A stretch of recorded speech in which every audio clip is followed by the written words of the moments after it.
तो नमस्कार मित्रों मित्रों हमણાં જે ટેક્સ વાળો મુદ્દો બહુ જોરમાં ચાલી રહ્યો છે, તેનો બહુ વિરોધ થઈ રહ્યો છે। તેમાં પિન્ટુભાઈ કોળીએ એક મોટો ધડાકો બીજો પણ કર્યો છે। એમાં પિન્ટુભાઈ કોળી એવું કહી રહ્યા છે કે કલાકારો ભિખારીઓ, અમને તમારાથી કંઈ પણ ફરક પડતો નથી। ખેડૂત આગળ પણ આઝાદ હતો અને અત્યારે પણ આઝાદ છે। તો મિત્રો આ પિન્ટુભાઈ કોળીએ જે પણ કહ્યું એ આપણે આ વિડીયો બતાવીએ પિન્ટુભાઈ કોળીનો। એના પહેલા જો તમે આપણી ચેનલમાં નવા આવ્યા હો તો ચેનલને સબસ્ક્રાઇબ કરી દેજો અને વિડીયોને લાઇક કરી દેજો। તો મિત્રો તે વિડીયો જોઈ લો, પછી આપણે તેના વિશે વાતચીત કરીએ।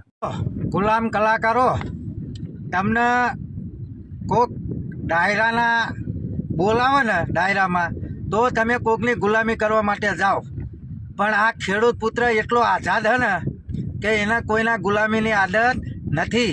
આ જુઓ, જાત મહેનતના જિંદાબાદ।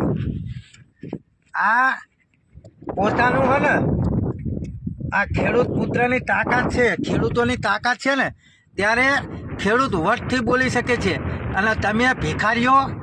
તો મિત્રો તે વિડીયો તો જોઈ લીધો હશે। એમાં પિન્ટુભાઈ કોળી એવું કહી રહ્યા છે કે ખેડૂતને કંઈ પણ ફરક પડતો નથી, ખેડૂત આઝાદ પહેલેથી હતો અને અત્યારે પણ છે, અને તમે બધા ગુલામો છો કે કોક પૈસા આપે અને કોકની વાહવાઈ કરો છો, કોક પૈસા આવે ને તેના પગ ચાટો છો, અને તમે બધા જ ભિખારીઓ છો, એવું પિન્ટુભાઈ કોળીનું કહેવું છે। આપણું કહેવું નથી, એટલે કોઈ પણ ભાઈ ખરાબ કોમેન્ટ કરવા તો બિલકુલ ન આવતા। કોમેન્ટ તમારે કરવી હોય, પિન્ટુભાઈ કોળી જે પણ વિડીયોની અંદર બોલી રહ્યા છે, આપણે વિડીયો બિલકુલ મ્યુટ બીજો નથી કર્યો અને વિડીયોમાં તમને સ્પષ્ટ સંભળાઈ જશે કે પિન્ટુભાઈ કોળી કેવું કહી રહ્યા છે। અને પિન્ટુભાઈ કોળી સાચી વાત આમ તો કરી રહ્યા છે, કેમ કે ખેડૂતોના સપોર્ટમાં બોલી રહ્યા છે ને, ત્યાં કોઈનો બગાડ કરી રહ્યા છે। અને મિત્રો બધા મિત્રો વિડીયો બનાવીને કંઈક ને કંઈક આ મુદ્દા વિશે કહેતા હોય છે।